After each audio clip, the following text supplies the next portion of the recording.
কিছুক্ষণের মধ্যেই শুরু করব।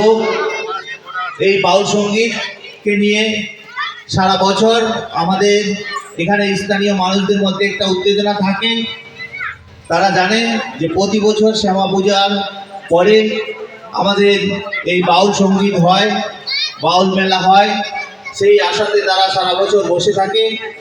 আমাদের ক্লাবের সদস্যরা প্রত্যেকে অক্লান্ত পরিশ্রম করে পূজা করার সঙ্গে কিছু টাকা তারা সেইখান থেকে সঞ্চয় করে এবং মানুষের বাড়ি বাড়ি গিয়ে চাঁদা কালেকশন করে এই বাউল করে আমাদের এলাকার মানুষদের সামান্য একটু উৎসাহ এবং আনন্দ দেওয়ার চেষ্টা করে।